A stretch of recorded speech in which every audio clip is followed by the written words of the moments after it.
नमस्कार, मैं रविश कुमार। आखिर वह सवाल उन दो सवालों में आ ही गया जिस सवाल से प्रधानमंत्री नरेंद्र मोदी पिछले 9 साल से बच रहे थे, जिस सवाल से बचने के लिए भारत में और दुनिया भर में प्रेस कॉन्फ्रेंस नहीं कर रहे थे। यह वो सवाल था जिसका सामना अकेले प्रधानमंत्री मोदी कर रहे थे, मगर जिसे पैदा किया है खुद उन्होंने, उनके राजनीतिक सहयोगियों ने, आरएसएस ने, गोदी मीडिया ने।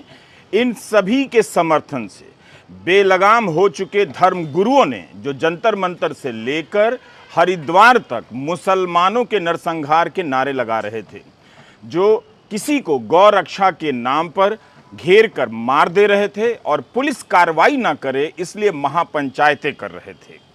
मोदी सरकार और बीजेपी की सरकारें इनके खिलाफ कार्रवाई नहीं कर रही थीं। आज इन सभी की मेहनत का नतीजा यह निकला है कि दुनिया के मंच पर इस महान और शानदार देश के प्रधानमंत्री को शर्मसार होना पड़ा है। यही वो सवाल था जिसे भारत और दुनिया भर के पत्रकार, लोकतंत्र के समर्थक, राजनीतिक चिंतक प्रधानमंत्री मोदी से पूछना चाहते थे। यही वो सवाल है जिसने उनकी अमेरिका यात्रा की चमक को मिट्टी में मिला दिया। राष्ट्रपति बाइडेन की पत्नी को तोहफे में हीरा देकर अपने लिए जीरा हासिल नहीं कर सके, बल्कि इस सवाल ने उनकी यात्रा को जीरो कर दिया है। और वो सवाल था, प्रधानमंत्री, भारत लंबे समय से दुनिया के सबसे बड़े लोकतंत्र होने पर गर्व करता रहा है, लेकिन कई मानवाधिकार समूहों का कहना है कि आपकी सरकार ने धार्मिक अल्पसंख्यकों के साथ भेदभाव किया है, आलोचकों को चुप कराया गया है। आप यहाँ व्हाइट हाउस में हैं, जहाँ विश्व के कई नेताओं ने लोकतंत्र की रक्षा को लेकर अपनी प्रतिबद्धता दोहराई है। आप और आपकी सरकार मुसलमानों और अन्य अल्पसंख्यकों के हकों को बेहतर करने और आज़ाद अभिव्यक्ति की रक्षा के लिए क्या कदम उठाने जा रही है? Mr. Prime Minister, India has long prided itself as the world's largest democracy, but there are many human rights groups who say that your government has discriminated against religious minorities and sought to silence its critics. As you stand here in the east room of the White House, where so many world leaders have made commitments to protecting democracy, what steps are you and your government willing to take to improve the rights of Muslims and other minorities in your country? राजनीतिक सफलता की कीमत पर इस महान देश के लोकतंत्र को छोटा कर दिया। गोदी मीडिया का बैंड बाजा बारात निकालकर केवल वाहवाही की फिल्म दिखाने के बाद भी यह सवाल उस नायक की तरफ पर्दे पर एंट्री मार गया, जिसे देखते ही गोदी मीडिया से लेकर हाउसिंग सोसाइटी के अंकिल भाग खड़े हुए। जब यह सवाल पूछा जा, सरकार चुप रही, क्योंकि इससे राजनीतिक तापमान चढ़ता है, वोट मिलता है। लेकिन दुनिया देख रही थी कि भारत में सब ठीक नहीं हो रहा है। बल्कि व्हाइट हाउस में यह सवाल बाद में पूछा गया। इससे पहले न्यूयॉर्क की सड़कों पर पूछा जाने लगा। दुनिया भर में रहने वाले भारतीयों को वोट बैंक में बदलने, बांट देने और मोदी मोदी कराने की राजनीति ने बाहर रहने वाले भारतीयों को अलग कर दिया है।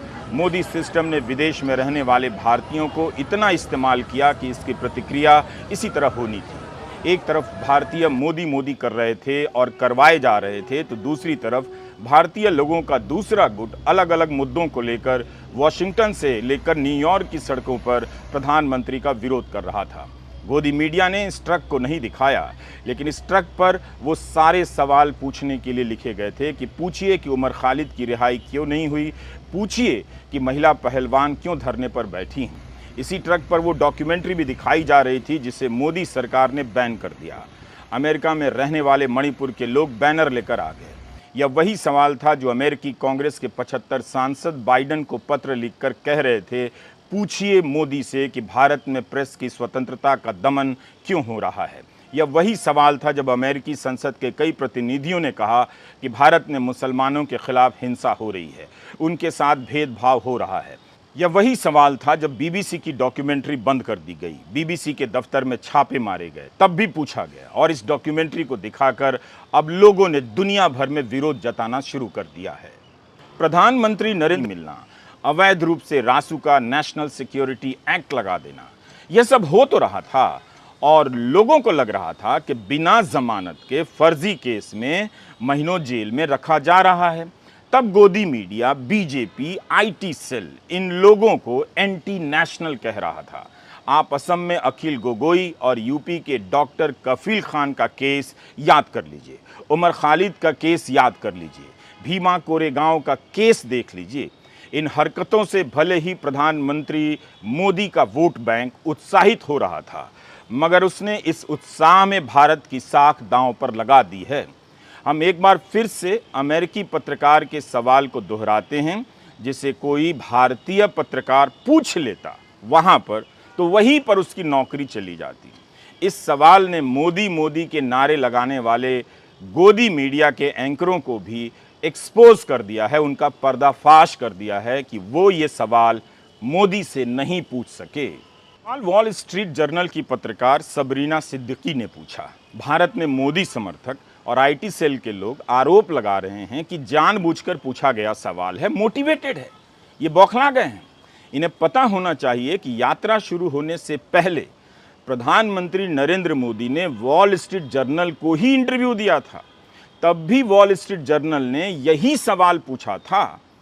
सवाल यह था कि मोदी के विरोधियों और मानवाधिकार कार्यकर्ता आरोप लगाते हैं कि मोदी की हिंदू राष्ट्रवादी पार्टी धार्मिक आधार पर ध्रुवीकरण की राजनीति करती है और लोकतंत्र को कमजोर कर रही है, प्रेस को दबाया जा रहा है।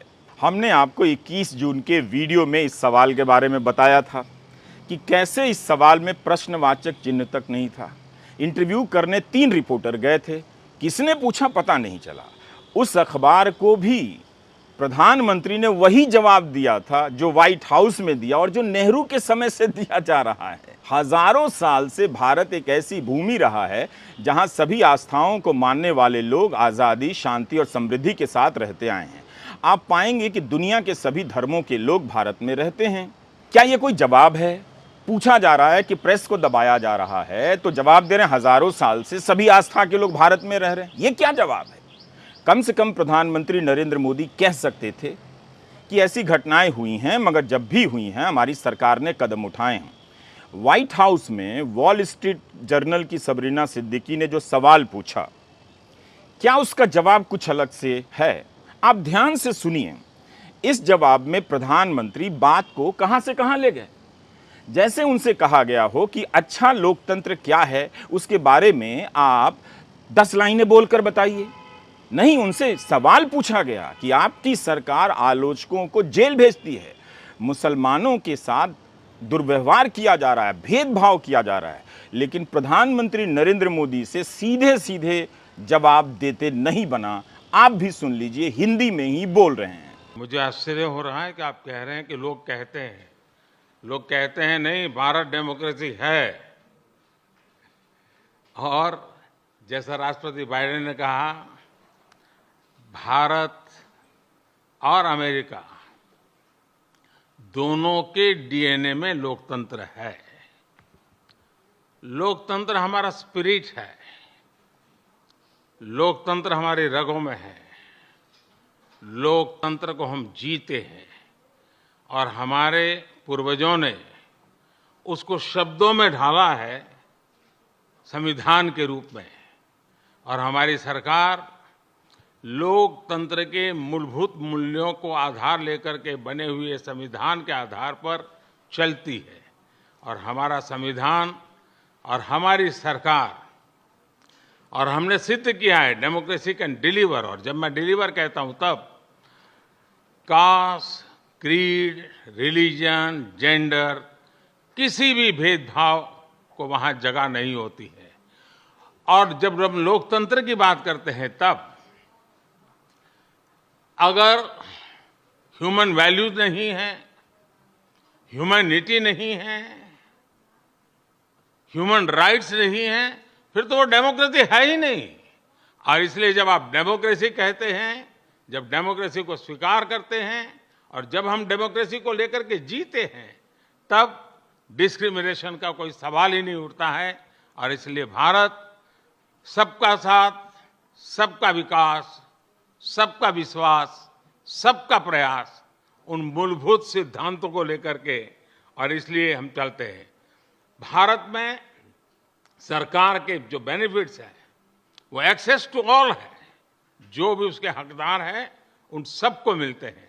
इसलिए भारत के लोकतांत्रिक मूल्यों में कोई भेदभाव नहीं है, न धर्म के आधार पर, न जाति के आधार पर, न उम्र के आधार पर, न भूभाग के आधार पर। में एंटी मुस्लिम डिबेट चलता है, क्या वो सच नहीं है? हेट स्पीच को लेकर सुप्रीम कोर्ट सरकारों को नपुंसक तक कह चुका है, क्या वो सच नहीं है? प्रधानमंत्री ने सवाल का जवाब नहीं दिया, लोकतंत्र और संविधान का उद्देश्य बताने लग गए। ये थोड़ी ना पूछा गया था। दरअसल उनके पास इस सवाल के जवाब ही नहीं हैं। अमेरिका में भी नहीं है और यहां भारत में भी नहीं है। व्हाइट हाउस में संवाददाताओं ने यह नहीं कहा कि आपके देश में भेदभाव होता है या नहीं, बल्कि कह दिया होता है, बताइए कि आप क्या करने वाले हैं। लेकिन अफसोस प्रधानमंत्री जवाब नहीं दे सके। मूल सवाल था कि आप और आपकी सरकार मुसलमानों और अन्य अल्पसंख्यकों के हकों को बेहतर करने और आज़ाद अभिव्यक्ति की रक्षा के लिए क्या कदम उठाने जा रही है। और मूल जवाब यह निकलता है कि भारत के लोकतांत्रिक मूल्यों में कोई भेदभाव नहीं है, ना धर्म के आधार पर, ना जाति के आधार पर, ना उम्र के आधार पर, ना भूभाग के आधार पर। इस बात का भी मजाक उड़ाया जा रहा था कि 80 साल के बाइडेन बिना टेलीप्रॉम्प्टर के प्रेस कॉन्फ्रेंस में खड़े हैं और केवल प्रधानमंत्री नरेंद्र मोदी के लिए टेलीप्रॉम्प्टर लगाया गया था, जबकि वे हिंदी में जवाब दे रहे थे। वैसे उनकी अंग्रेजी भी बहुत अच्छी है। कांग्रेस प्रवक्ता पवन खेड़ा ने क्या कहा? ये कहा कि प्रधानमंत्री का जवाब बहुत ही औसत है, अंग्रेजी में मीडियोकर शब्द का इस्तेमाल किया। पवन खेड़ा ने कहा कि प्रधानमंत्री के इस औसत जवाब को स्वीकार नहीं किया जा सकता, इस मीडियोक्रिटी को स्वीकार नहीं किया जा सकता। अभी उत्तराखंड में क्या हुआ आपने नहीं देखा? देखा तो बीजेपी के मुख्यमंत्री लव जिहाद से लेकर लैंड जिहाद के नाम पर क्या कर रहे हैं आप देख रहे हैं, रोज देख रहे हैं और फ्रंट पेज पर ये सारी बातें छप रही हैं। आपको याद है ना बुलडोजर बाबा, वो क्या था? अब याद कर लीजिए इस संदर्भ में किस कानून में लिखा है, भारतीय दंड संहिता के किस प्रावधान में है कि अदालत की सजा से पहले अपराधी का पूरा घर गिरा दिया जाएगा। किस कानून में एक अपराधी के दोषी पाए जाने पर उसके पूरे घर को गिरा देने का प्रावधान है? जब एंटी मुस्लिम नारों के बीच मुसलमानों के घर गिराए जा रहे थे, तब लोग बुलडोजर बाबा कहकर नाच रहे थे कि नहीं नाच रहे थे? नोएडा से लेकर न्यू जर्सी तक नाच रहे थे, बिल्कुल नाच रहे थे। तो वहां रहते हैं, उस पर मोदी और योगी की तस्वीर लगाकर घुमा रहे थे। भारत के किसी कानून में बुलडोजर से घर गिराने का प्रावधान नहीं है, फिर भी बाबा को बुलडोजर कहा गया। 15 अगस्त 2022 की शोभा यात्रा में जो लोग गए थे, क्या उन्हें पता नहीं कि वे उस अमेरिका में रहते हैं जहां यह कभी संभव नहीं है कि किसी का घर गिरा दिया जाए, बस इसलिए कि वो मुसलमान है। अमेरिका में रहने वाले भारतीय यह बात जानते हैं, फिर भी एंटी मुस्लिम नफरत के नशे में सनक गए हैं। वे भूल गए कि दुनिया इन बातों से हंस भी सकती है कि बुलडोजर लेकर निकले हैं आज़ादी का जश्न मनाने। सारी दुनिया यूपी का प्रयागराज नहीं है कि बुलडोजर से जावेद का घर गिरवा दिया गया।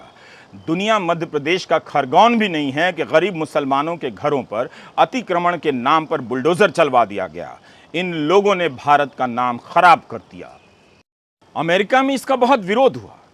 एडिसन और न्यू जर्सी के मेयर ने इसकी निंदा की, करनी पड़ गई। एडिसन के मेयर समीप जोशी ने कहा कि बुलडोजर विभाजन का प्रतीक है और इसे स्वीकार नहीं किया जा सकता। एडिसन टाउनशिप में इसकी कोई जगह नहीं है। इंडियन बिजनेस एसोसिएशन को इसके लिए माफ़ी मांगनी पड़ेगी। इंडियन बिजनेस एसोसिएशन ने इस शोभा यात्रा का आयोजन किया था। तो यह सब हो तो रहा था, मगर प्रधानमंत्री मोदी और गोदी मीडिया को लग रहा था कि 20 साल से इस राजनीति ने उन्हें मुख्यमंत्री से प्रधानमंत्री बना दिया। यह फॉर्मूला सफल है, इसी पर चलते रहो, तो इससे पीछे क्यों हटना।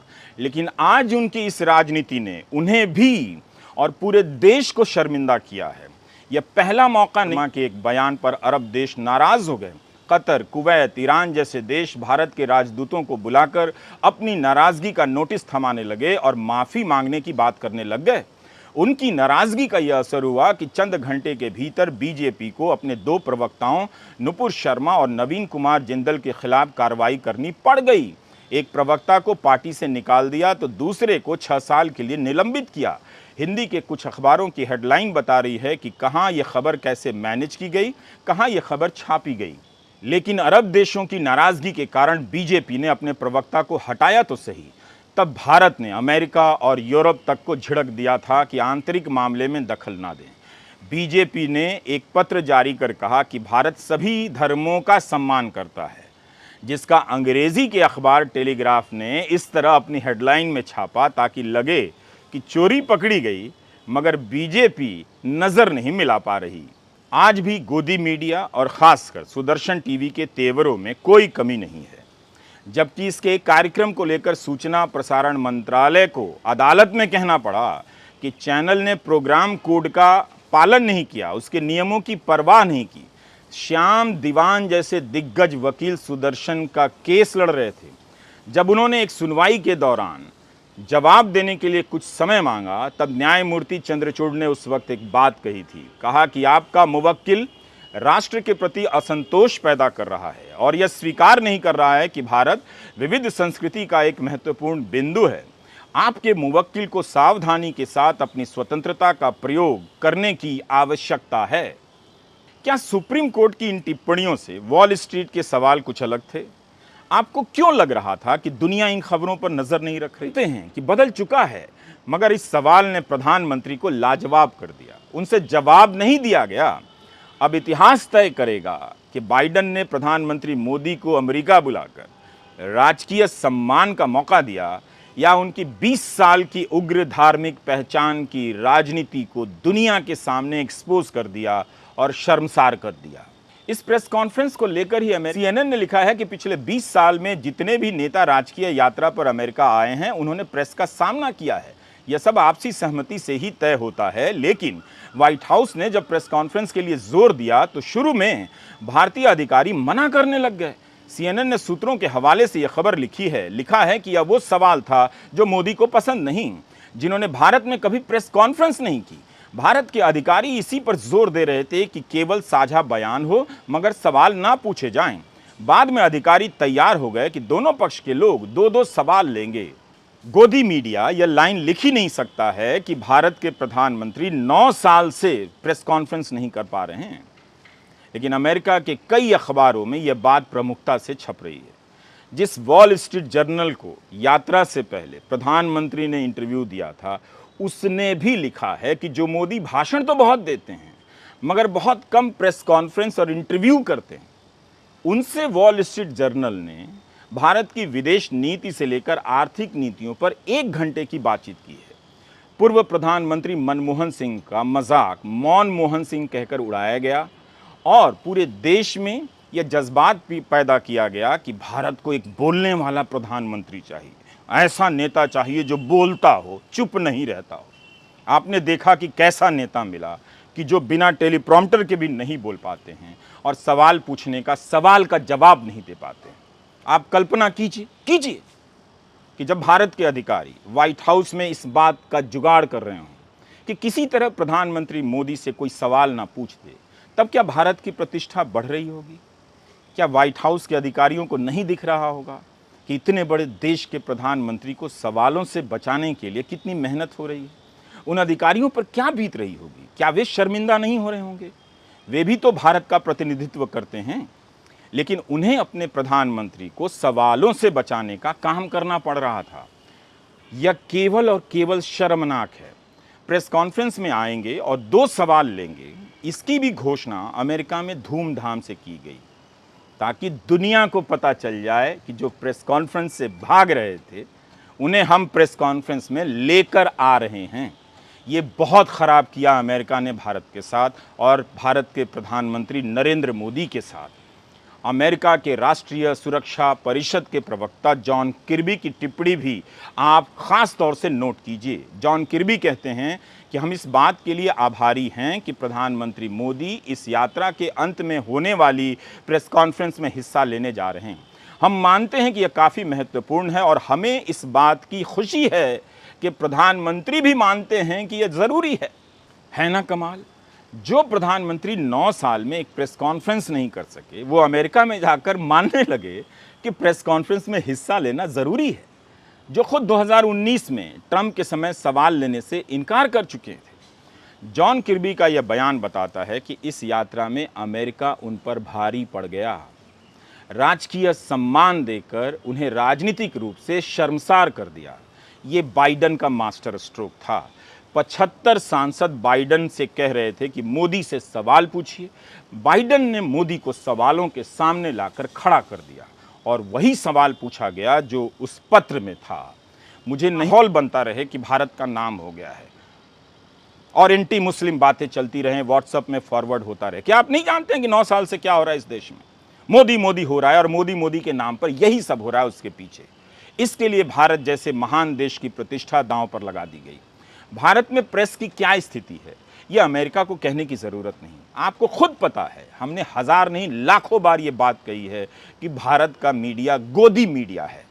यही नहीं, कम्युनिटी टू प्रोटेक्ट जर्नलिस्ट ने वॉशिंगटन पोस्ट अखबार में पूरे पन्ने का विज्ञापन ही दे दिया। इस पर लिखा है कि भारत में प्रेस का दमन हो रहा है। गिरफ्तार किए गए पत्रकारों की तस्वीरें हैं, गौतम नवलखा की तस्वीर है। दुनिया हैरान है कि भारत जैसे देश में गोदी मीडिया हो सकता है और सवाल पूछने वालों को जेल भेजने से लेकर नौकरी से निकाला जा सकता है। यह विज्ञापन कहीं से भी अमेरिका में भारत का परचम नहीं लहराता है। भारत को आदर की निगाह से देखने वाले लोग भारत को लेकर बहुत चिंतित हैं। ये उनकी चिंता का प्रश्न है। इसके लिए राहुल गांधी जिम्मेदार नहीं है कि उन्होंने विदेश में जाकर ये बात कह दी। दूसरे देश के लोगों को पता है कि भारत में क्या हो रहा है। यात्रा से पहले अगर आपने दी इकोनॉमिस्ट के 2 अंकों को देखा होता, मिलाकर देखा होता, तो आप समझ जाते कि 9 साल में प्रधानमंत्री मोदी खुद को कहां से कहां ले आए हैं और भारत की छवि उनके कार्यकाल में कैसी बन गई है। जून 2017 के द इकोनॉमिस्ट के इस कवर को देखिए। मोदी शेर की सवारी कर रहे हैं। इस फोटो के नीचे एक लाइन लिखी है, सुधार का भ्रम। जून 2023 के इस कवर को देखिए। बाइडन ने शेर को पालतू बना लिया है। फोटो के साथ लिखा है कि अमेरिका का नया बेस्ट फ्रेंड। शेर की सवारी करने वाले मोदी के शेर को अमेरिका ने अब पालतू बना लिया है और इससे भारत का नाम नहीं होता है। अंकिलों, अब आंखें खोलो।